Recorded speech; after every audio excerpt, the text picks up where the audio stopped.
Formula One comes to Sao Paulo, Brazil for the last sprint race of 2023. Welcome to Interlagos. So after this, we take a 2-week break before the final 2 races for the first ever time on the Las Vegas Strip before the United Arab Emirates, and confirmation that the Abu Dhabi Grand Prix will go ahead and never in doubt. Max Verstappen leads on 491 points. Sergio Perez and Lewis Hamilton's battle for second place is what all eyes are on, just 20 points between them. Carlos Sainz is level with Fernando Alonso, being caught by Lando Norris and Charles Leclerc. George Russell tailing back in 8th. Oscar Piastri, Pierre Gasly and Lance Stroll round out the first page. Esteban Ocon is in 12th on 45 points. Alexander Albon, 27 in the Williams, a remarkable achievement.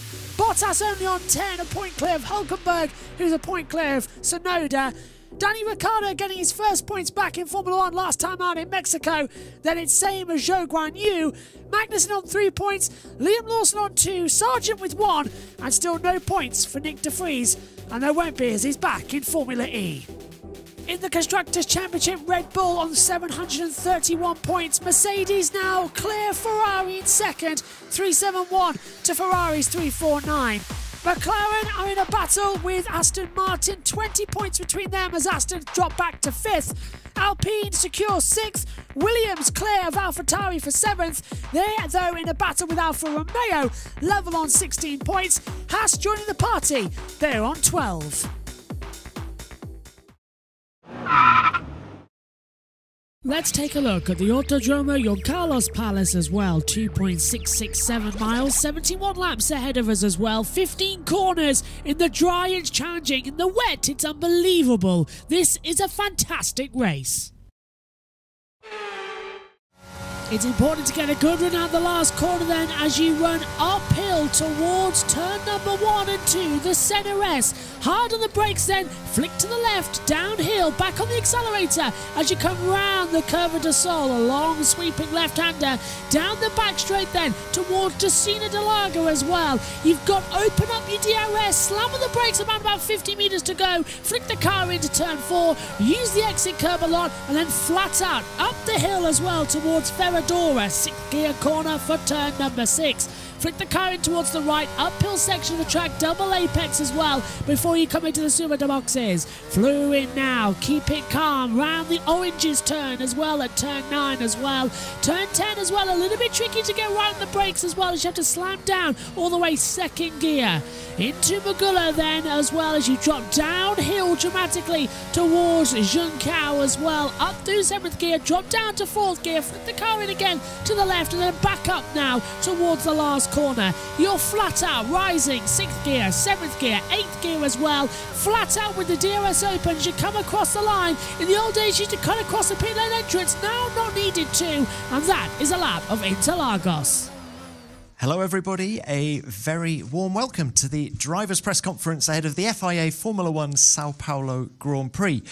2 groups coming your way as ever, but we are a man down in this first group because Kevin Magnussen hasn't been able to make it due to a flight cancellation. So the fabulous 4 are closest to me, Daniel Ricciardo, then we have Max Verstappen, Lance Stroll and Lando Norris. So very warm welcome to you all. Looking comfortable. Daniel, why don't we start with you? Lots of positive headlines in the press this week saying Daniel Ricciardo is back to his best. Is that how it feels after last weekend? Yeah, like it felt, well, definitely, you know, it's obviously this sport, you gotta kind of keep backing it up. Obviously, it's nice to have a good weekend, but to just have one, in my mind, it's not enough. But of course, for me, to kind of have a strong weekend from start to finish, I think spoke something. It was something that I've obviously been have struggled with the last year or two. I didn't have many weekends like that, so I think also this year was just about me like rebuilding, I guess, myself again, and just as people say, like that old form or that old me. So Mexico felt a lot like that, and even the lead up, everything about that week, I was just very, very ready to go. So it was nice to kind of back up everything I hoped the weekend would be. DR, when did you last feel that comfortable in a Formula One car? 1996, I think it was. It's been a while, but look, there was obviously it wasn't like every weekend at McLaren was bad. There was some which were good, but I'd probably have to go back to more, like 2021 as opposed to 2022. So it was a while, but I think from start to finish, that was one that, in a car that is still relatively new for me. Obviously, it was my fourth proper race weekend of the year, so I think to have that feeling quite early. And also just an understanding of, I think already I got a good understanding of what I want from the car. So in terms of setup, we were able to change a few things going into Mexico, and I think that as well translating into the feeling I was looking for. I think that's also really positive. You made those changes going into Mexico, but were you still surprised by the competitiveness of the car there? Yeah, I think fourth in qualifying, coming into qualifying, it was like clear in my mind we were going to be Q3. I had a lot of, let's say, confidence and faith that we were going to have no issue getting into Q3, especially, with obviously a couple extra tenths from a toe from Yuki. So that obviously got us in there quite comfortably. But, I'd kind of, even Friday night, I'd kind of played like a lap out in my head, and I was like, all right, maybe everything going well tomorrow, it won't just be like a Q3, like a 10th, it'll be maybe a 7th, like that would be amazing. So the fourth was a little better than we probably thought, and honestly wasn't after till I was very happy with it. Obviously I didn't like the press afterwards and that, but probably wasn't until like the Monday, Tuesday where that kind of sunk in a bit more. Just a 10th behind Max in qualifying.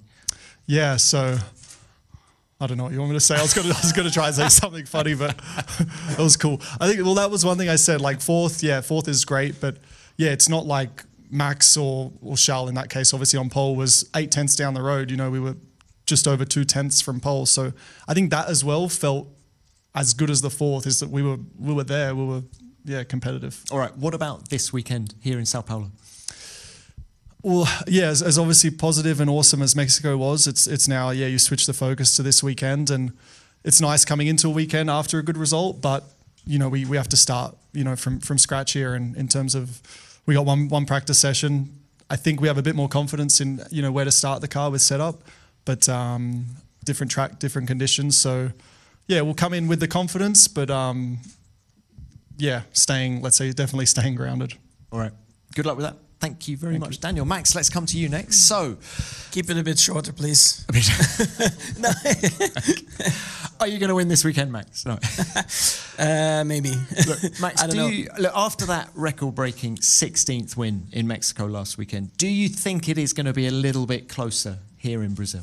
Well, last year we didn't have a great race weekend here, and now with also the sprint format makes it quite difficult to straight away be on top of things. We had a few ideas why last year was not that great, but one practice session to make sure that it's better this year. But I think there's a lot of high deck here, and the way you have to set up the car, a lot of low speed corners.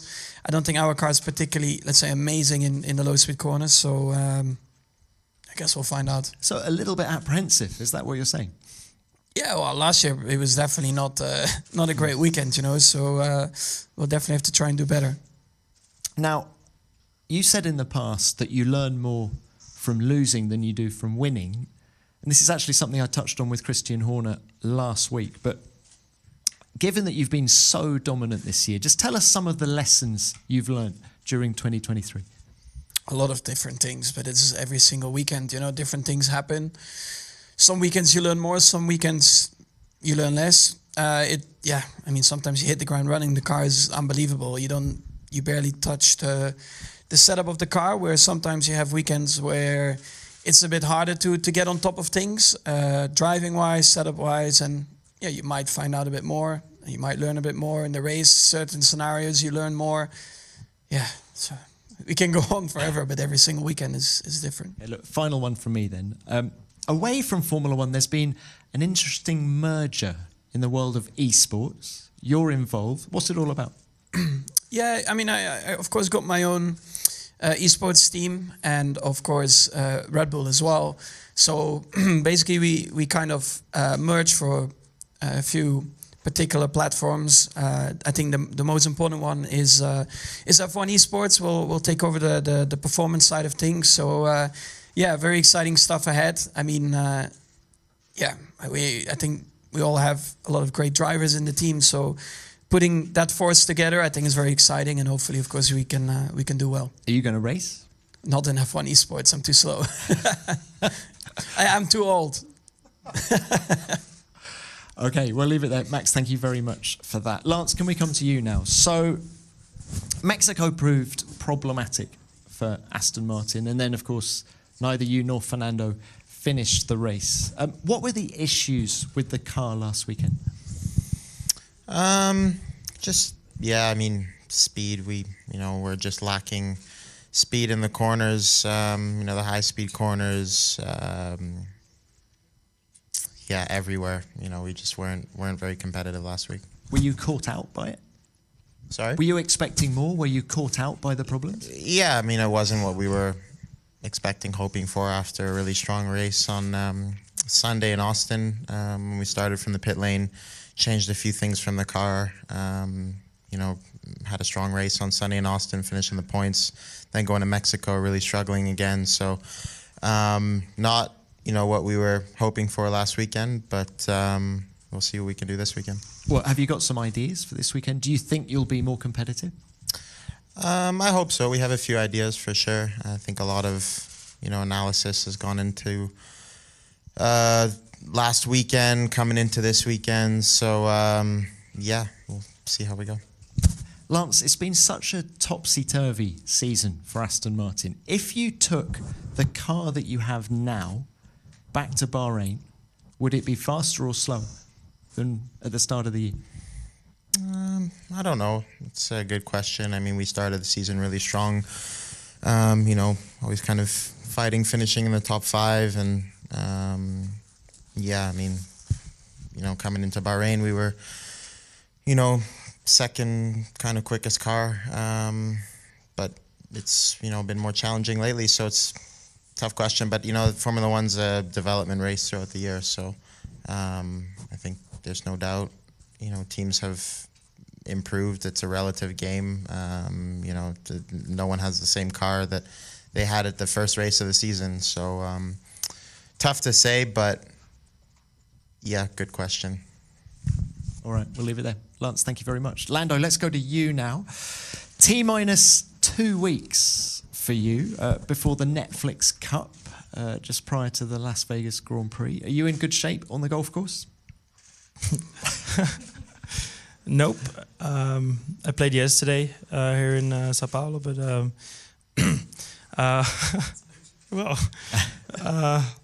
but no, I'm feeling alright. I've not been playing a lot of golf at all over the last few months, just for different reasons. So I've kind of lost touch, but I've tried to get back into it in the last few days. And I will continue to before Vegas next week and before the event. So I'm sure I'll be all right, or at least get carried by my teammate. Well, who is your teammate? Can you give us any details? I don't know if I'm allowed or not, but sure. Ricky Fowler. I'm not going to say his nickname, but yeah, Ricky, and a good guy. I mean, I watched all of the guys. And Ricky is kind of a bit more back on form lately, as lately I would say, comparing to where he was at the beginning of the year and last couple of years. So I'm excited. I mean, it's going to be the first live event for Netflix, which is a cool thing to be part of. Nice course and everything. And I don't know like how the whole event is going to work, but I'm sure it's going to be good fun. Lance, just to bring you in quickly, you're a very good golfer. Were you not tempted to play in this? I used to be, and I guess when I played more, I haven't really played much lately. I'm starting to get my swing back. So Maybe next I was there yesterday at the same club as Lando and a few of the other guys, and getting back into the groove of it. All right. Lando, back to you. I hope you've been basking in the glory of a great race on Sunday. What was your secret? Basking. What was my secret? Qualifying badly was my secret. Makes it a lot more fun coming from starting at the back. So, the pace was great all weekend. Maybe not amazing qualifying, but good enough easily to be into Q3 and so forth. So we knew the pace was going to be good on Sunday. Maybe not almost as good as what it was. Especially that final stint. I think the first stint was good, but just hard to make a lot of progress at the beginning. But the second stint, once you get the tyres in a good window and things start to come towards you, then things started to flow and felt very good out there. So many different reasons, but just good pace, good tyre wear, good management, and made it a very enjoyable race. Could you have challenged Max if you started at the front? No chance. All right, look, what about here then, Lando? How hopeful are you for the Sao Paulo Grand Prix? I don't know. I had answering this question. I don't think anyone knows really. Just some weekends were good, sometimes not so good. Definitely, here in Mexico, where the two races we weren't expecting to be too strong comparing to Qatar and Suzuka and things like that. So, not expecting to set the world on fire, but I think considering how good Mexico was in the race and where we potentially could have finished if we started higher up, then I still look forward to it. But it's never tended to be our strongest weekend or one of the strongest weekends. So. We'll keep our feet on the ground and keep pushing. But I'm sure we can still have a good weekend. All right. Best of luck to you. Thank you, Lando. Now, let's open this to the floor. Please remember to give your name and publication. First question, please. Naomi Schiff, Sky Sports F1. This question is for all of the drivers. We are heading into our last sprint race of the season. There were some mixed feelings about the sprint races earlier this year, both on the grid and off of the grid. So I'd love to get all of your reflections on how it's been this season. Who'd like to start with that? Daniel, we haven't heard from you for a while. I think, I've done Spa was a sprint, I think. Yeah, then Austin. So I've out of now, which will be my 5th race, 3 of them have been sprints. So I'm like a sprint veteran. I liked some of them in terms of I think there's room for a few of them across the calendar. It does change it up a little bit. I still prefer a conventional weekend. If it's one or the other, I'd take the conventional. But look, if we have, obviously in a season of 23, 24 races, if half a dozen of them are sprint, I think it adds a little bit of spice. But I wouldn't want to go down the MotoGP route and have it every weekend. Okay, thank you, Max. Yeah, it's been absolutely fantastic. So much fun.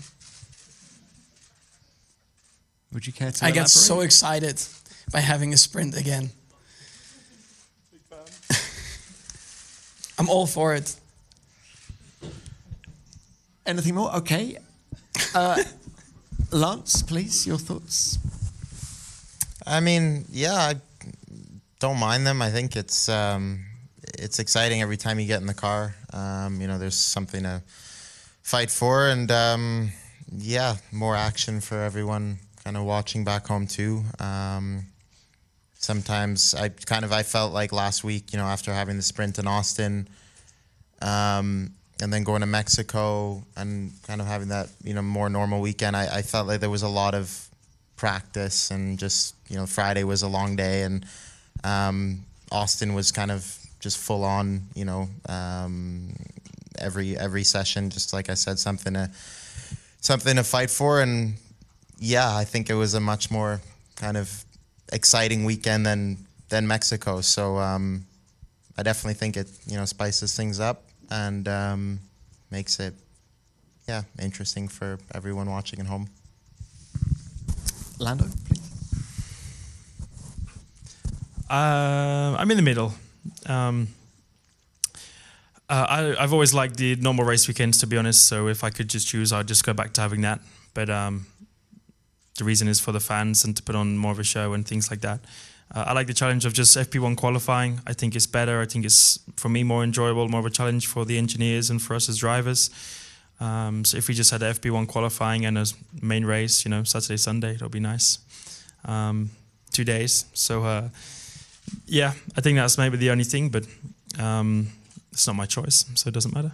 Tell us a little bit about what you got up to on Tuesday. Ayrton Senna is, of course, one of your heroes. How was it? Oh yes, Ayrton is the one and only idol I've ever had. And the foundation, the family invited me at the foundation in São Paulo, so I had the chance to see the car he has been racing in. Also a few helmets that he's been using, and it was really, really emotional. And also the family has been welcoming me in the best way possible. Viviana has explained me many stories, and also the stories of the helmets and the car I've seen there, and it was a very, very special moment for me, for sure. Now let's bring it on to the on-track action here. How confident are you, first of all, of getting a hat-trick of pole positions? I mean, it's always nice, but at the same time, for me, it matters the most on Sunday and on races. And at the time, we don't really have the car in order to make those pole positions a win, or at least a really good result on Sunday. So we really have to work on that, and that's where we are all focusing at the moment, to try and find performance coming the race. And we still got quite a bit of work to do, so it will be amazing to be on pole, but I'll rather have a win than a pole this weekend. Do you think the harder excuse me, do you think the harder tyre compounds here in Brazil compared to Mexico will help you in the race? I don't know. I don't think this has a big influence on our performance. I think it's more down to the track characteristics. But again, it's very difficult to predict this weekend, and especially on sprint weekends. FP1 is super important. It's very easy to do put a foot in the wrong direction, if that's a good expression. And then the whole weekend you cannot really recover if you do a mistake in FP1 with the setup. So it's going to be super important to have a strong FP1, and hopefully that will be a positive weekend for us. All right. Good luck with that. Thank you, Charles. Lewis, coming to you. So, just how special is this Brazilian Grand Prix weekend for you? You're an honorary citizen. You have a great record here at Interlagos. Senna, of course, was a hero. In fact, love the outfit that you came to the track in today. Just tell us a little bit about what this race means to you. Yeah, it's always been a special race for me. I mean, I won my first World Championship here. It was kind of crazy back then because I kind of felt like public enemy #1. Obviously, I was racing against Felipe, but the growth that I've felt here and the reception that I've had here, the amazing support. But I mean, just as a kid, growing up at home, being a fan of football, for example, always loved the Brazilian colors. And me and my brother would play FIFA, for example, and he'd always take the UK, England. So I'd always take Brazil. So, and then there was Ayrton Senna, as Charles mentioned, just such a big hero for so many of us.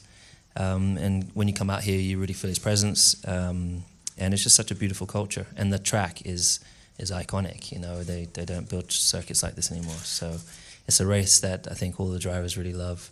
It's a race that it's fun to drive a single lap, but the races are very strong here. You've got that long straight which you can overtake and follow through turn 1, 2, and 3, and then have a fight down to turn 4. So good overtaking place as well. And given your podium last weekend, given the pace of the car here with the 1-2 last year, what are your expectations for this weekend? I don't really know. I think expect the Red Bull to be very fast, as always. Seems to work pretty much everywhere except for Singapore. and we expect the Ferraris to be quick. I hope that our car works well here, like it did in, for example, for Austin. But you could just never predict what's. It could be bad, it could be good. So we're just trying to prepare the best way we can. And how do you see the fight in the Constructors' Championship between Mercedes and Ferrari? You've got the advantage by 22 points at the moment. Yeah, it's a really fun, enjoyable battle. These guys did a great job in qualifying in the last race, but unfortunately we were able to leapfrog them. But I think it's going to be close in these last 3 races. So it's going to just take all hands on deck to stop these guys. All right, Lewis, best of luck. Thank you very much. Carlos, thank you for waiting. A bit of golf chat before we get into the real business. How are your preparations for the Netflix Cup coming along? Yeah, all good. Yeah, I'm playing as much as I can, but not as much as I would like because of how busy we are with the F1. But yeah, hopefully next week I'm getting a few rounds in. I'm gonna go on holiday for a week before Vegas, staying out in the US and then flying there. So by the time I get there, I'm hoping to be a bit warmed up for the match. Can you give us any details? Who's your teammate? I've been told, but I think I'm not supposed to tell you. I would be revealing something that Netflix wants to reveal. It's not me. So it's not Luis. Is it not Charles? Is it Logan? Is it Val? No, I'm playing with a pro golfer. Yeah. So that's, but I think, I don't want to screw it up. I think Netflix might want to announce that themselves. All right. Although maybe they're there. Maybe can I? Okay. Crack on. The floor is yours. But look, let's pick up on that constructors' battle that Lewis was just talking about. How do you see it between Ferrari and Mercedes? I do believe Mercedes has a bit the upper hand, no? Mainly because they are heading the championship, and 22 points is quite a bit. And also, given that points are done on Sunday, and that's where the Mercedes comes stronger and we are the weakest, I think for sure they have a bit of the upper hand, but at least we're managing to keep the pressure on, and they cannot afford to make any mistakes because we're there to capitalize on them, no? And it's a fun battle, like Lewis said. We're always very close to each other in the races. Normally it's them chasing us or overtaking us in the race. And hopefully we can revert that in the last 3 races and at least not get overtaken and manage to finish ahead, because that's where the points are given. Let's follow up from what Charles was saying about the race pace of the car. How do you assess the performance on Sunday? I think we simply have a bit of a weakness there. No, it's been there all week, all year. We always tend to do better in qualifying than we do in the race. Then we have the inconsistency of the stints. There's some stints during the year that we've been very good in the race, and then other stints that we've lost out a lot, depending on the compound and track conditions and the way we treat the tire. So we just simply seem to be a bit less consistent in that front, and that's where we are putting all of our efforts into these last 3 races and going into next year to see if we can manage to change that deficit that we have. Thank you very much to all 5 of you. Let's open this to the floor. Name and publication, Naomi. Naomi Schiff, Sky Sports F1. My question is to all of the drivers. I asked the same question to the last group of drivers that were in here. We're heading into the last and final sprint of the season. There were some mixed feelings about it, both on the grid and off the grid. I'd love to get all of your reflections on it. Valtteri, we haven't heard from you for a while. I like the sprint. Always, I've never been a big fan of 3 practice sessions. I prefer to have 1 and then straight to action. So that's the nice side of sprint weekend. Obviously, there's always things that could be changed. Example for us as a team at the moment, unfortunately, it is only top 8 that can score in the sprint. So most often it's a bit of a long shot at the moment for us, which is not ideal, but of course it depends in which car you are. But other than that, I'm more than happy to do a sprint. Logan, please. For me, it's not preferred. I think 1 is a rookie. It's nice to have the 3 practice sessions, but on top of that, I just feel like Saturday is a bit of a standalone day that doesn't offer a whole lot, as Valtteri said, if you're not in the top 8. So, I prefer a normal weekend. I quite like it. I like the fact of having only one free practice session. I don't think we should have more than 6 sprint weekends over a year. I think 6 is good. But to have one free practice and go straight to qualifying is something I enjoy. I think the Saturday could be changed and improved. But I really like the Friday. To not have three free practice sessions is really long, and sometimes it can get a bit boring. We always go through the same program. So I like the fact of having only one free practice and go straight to action with qualifying. Yeah, I feel pretty much the same as these guys. Saturday is kind of not the greatest of days, but I like the single practice session straight into quali. I think we can learn. I love that we do have a different format rather than just the same 3 practice sessions and then the quali and the race. But the best sprint race I ever had was when I started last. And so I'm in favor of the swapping order, except if we had that, then everyone would just try and qualify last. But I think, it maybe should be a little bit longer, the sprint race, because it's only like 19 laps or something. Yeah. Carlos, reverse grids? Yeah, I wouldn't mind. I think right now I agree that 6 is enough. I agree that Saturday is too revealing of what's going to happen on Sunday, which is basically the first stint of the race of Sunday, what you're watching on TV, and this doesn't help, I think, the show for the main race, that is the Grand Prix. So, yeah, arrived to that point, you better try something else on Saturday. Is that reverse grids? Is that single lap qualifying? Is that whatever? I don't know. But I think given that the sprint format is a bit of an experiment going on right now in Formula One, I would be open to keep experimenting to see which format is best, because for me the one we have now, just Saturday doesn't feel completely right for what then comes on Sunday.